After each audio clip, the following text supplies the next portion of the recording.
movies. Beast, I am a huge Vijay star, and I love his movies because he's a great dancer, and I've always loved good dancing. I have a soft spot always. So, one word about Vijay's dance. I think they have some secret diet or something over here because everybody's energy level is so amazing. Victor is a huge star. Vijay, who was very shy last time.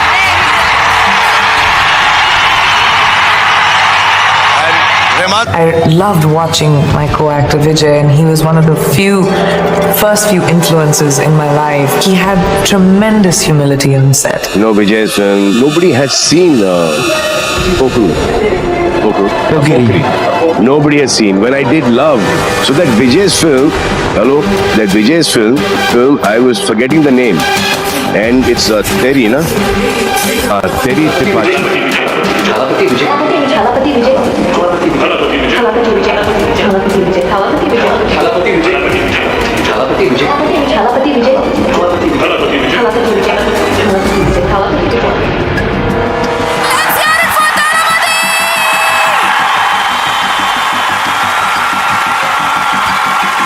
मुझे लगता है थलपति विजय की retirement वाली move उनके career को destroy भी कर सकती है। थलपति ऐसे टाइम पे हैं जब उनके पास काफी बड़ी बड़ी मूवीज हैं और काफी बड़ी बड़ी मूवी के सीक्वल्स भी हैं। और अगर थलपति ये सारी मूवी कर लेते हैं तो वो तमिल सिनेमा को पहली क्या दूसरी और तीसरी भी 1000 करोड़ वाली मूवी दे सकते हैं। नो डाउट थलपति ये सभी मूवी अगर कर लेते हैं तो वो पॉइंट वर्ल्ड स्टार भी बन सकते हैं। और ये सभी मूवी करने के बाद कोई बड़ा डायरेक्टर लाइक SS राजामौली अपनी मूवी में थलपति को साइन भी कर लेगा तो कोई बड़ी बात नहीं होगी। थलपति ने काफी अच्छी मूवीज की है, लेकिन आज तक एक भी ऐसी मूवी नहीं की जिसके बाद पूरे इंडियन सिनेमा में खलबली मच गई हो। लाइक बाहुबली के बाद प्रभास, एनिमल के बाद रणबीर कपूर, थावा के बाद विक्की कौशल, KGF के बाद यश एंड पुष्पा के बाद अल्लू अर्जुन। इन सभी ने अपनी इन्हीं मूवीज के बाद पूरे इंडियन सिनेमा में खलबली मचा दी थी। लेकिन थलपति अगर मूवीज से रिटायरमेंट नहीं लेंगे तो काफी ऐसी मूवीज लेके आ सकते हैं जो इंडियन सिनेमा में खलबली मचाने का दम रखती है। थलपति मूवीज से रिटायरमेंट ले रहे हैं पॉलिटिक्स की वजह से, बट थलपति 2026 का इलेक्शन अगर हार जाते हैं तो चांसेस होंगे कि वो अपना मूवी करियर बचा सके। लेकिन बाई चांस वो 2026 का इलेक्शन जीत गए तो बहुत कम चांसेस हो जाएंगे कि फिर थलपति अपना मूवी करियर बचा पाए। नाउ अब बताता हूँ कि थलपति विजय के अगेंस्ट पॉलिटिक्स में दो ऐसी पार्टीज हैं जो कंटिन्यूअसली 30 साल से इलेक्शन जीतती हुई आ रही हैं। उनके सामने थलपति कैसे जीत पाएंगे, और अगर थलपति इलेक्शन जीत जाते हैं तो कैसे उनका मूवी करियर डिस्ट्रॉय हो सकता है, और अगर इलेक्शन हार जाते हैं तो कैसे वो अपना मूवी करियर बचा पाएंगे। एंड थलपति की वो कौन सी मूवीज हैं जो 1000 करोड़ का कलेक्शन कर सकती हैं, एंड बड़े बड़े डायरेक्टर थलपति को अपनी मूवी में कब और कैसे साइन कर सकते हैं। थलपति की टीवी का पार्टी के अगेंस्ट AIADMK एंड DMK की पार्टी है जो लास्ट 30 ईयर से इलेक्शन जीतती हुई आ रही है, और प्रेजेंट में भी DMK पार्टी के MK स्टालिन CM है। कुछ टाइम पहले थलपति मुस्लिम के इफ्तार इवेंट में शामिल हुए थे ताकि थलपति को मुस्लिम सपोर्ट मिल सके। एंड थलपति लोअर कास्ट से बिलोंग करते हैं तो लोअर कास्ट को टारगेट भी कर रहे होंगे, बट DMK पार्टी का base he Muslim and lower caste का है। इसका मतलब जो थलपति का टारगेट है वो DMK पार्टी ने ऑलरेडी अचीव किया हुआ है। According to my research MK Stalin ने 2021 से 2025 तक काफी सही काम किया है, एंड प्रोबेबली पब्लिक भी खुश है उनसे एंड उनके काम से। अब ऐसे में थलपति 2026 में CM बनेंगे ये काफी मुश्किल हो जाता है, क्योंकि जो थलपति का टारगेट है वो ऑलरेडी किसी और से इम्प्रेस है और किसी और ने अचीव भी किया हुआ है विद पब्लिक पॉजिटिव रिस्पॉन्स। ऊपर से थलपति की पार्टी न्यू है और दैट्स व्हाई उनका 0% पॉलिटिकल एक्सपीरियंस भी है। लेकिन DMK एंड AIADMK के पास काफी पॉलिटिकल एक्सपीरियंस भी है। अब आप सबके दिमाग में एक क्वेश्चन आ रहा होगा कि थलपति के पास तो काफी फैन फॉलोइंग है। थलपति की फर्स्ट पॉलिटिकल कॉन्फ्रेंस में भी काफी क्राउड इकट्ठा हुआ था। जो क्राउड इकट्ठा करना अलग है, लेकिन उस क्राउड को वोट में कन्वर्ट करना बहुत मुश्किल है। उस क्राउड में काफी सारे लोग तो ऐसे भी होंगे जो सिर्फ थलपति को देखने आए होंगे। उनको मतलब भी नहीं होगा कि थलपति को वोट करना है या नहीं। एग्जाम्पल से समझते हैं, प्रवास की काफी ह्यूज फैन फॉलोइंग है एंड उनकी पब्लिक इमेज भी काफी क्लीन है। इट डजंट मीन कि वो नरेंद्र मोदी के अगेंस्ट खड़े होकर प्राइम मिनिस्टर बन जाएंगे, क्योंकि पब्लिक किसी को भी वोट तभी देती है जब उसको ये ट्रस्ट होता है कि वो इंसान उनके लिए कुछ करेगा। लेकिन फिर भी बाई चांस थलपति 2026 का इलेक्शन जीत जाते हैं तो ये श्योर हो जाएगा कि वो 5 साल तक मूवी बनाने की सोचेंगे भी नहीं। लेकिन पॉलिटिक्स में कभी कोई परमानेंट नहीं होता। जैसे आज PM नरेंद्र मोदी है, आने वाले 10-20 सालों में नरेंद्र मोदी PM रहे जरूरी तो नहीं, कोई ना कोई आके उनको रिप्लेस जरूर कर देगा। और जब तक थलपति को कोई रिप्लेस करेगा तब तक इंडियन सिनेमा काफी आगे जा चुका होगा। प्रोबेबली फ्यूचर में इंडियन सिनेमा की मूवीज का स्केल और भी ज्यादा ग्रैंड हो जाएगा और बिग डायरेक्टर का स्टाइल एंड विजन भी काफी चेंज हो जाएगा। एंड देन 5 से 10 साल बाद थलपति वापस से मूवी करने की सोचे तो फिर शायद ही उनको कोई बड़ा डायरेक्टर मूवी ऑफर करेगा, बिकॉज तब तक और एक्टर्स आ जाएंगे एंड कुछ ऐसे सुपरस्टार्स आ जाएंगे जिनकी मार्केट वैल्यू और ज्यादा बढ़ चुकी होगी, और फिर थलपति के साथ मूवी करने का कोई बड़ा डायरेक्टर शायद सोचे भी ना। पर थलपति 2026 का इलेक्शन हार जाते हैं तो उन पे कोई और चॉइस बचेगी नहीं मूवीज में वापस आने के लिए। एंड फिर थलपति अपनी मूवीज के सीक्वल्स भी कर सकते हैं। तमिल सिनेमा को पहली और दूसरी तीसरी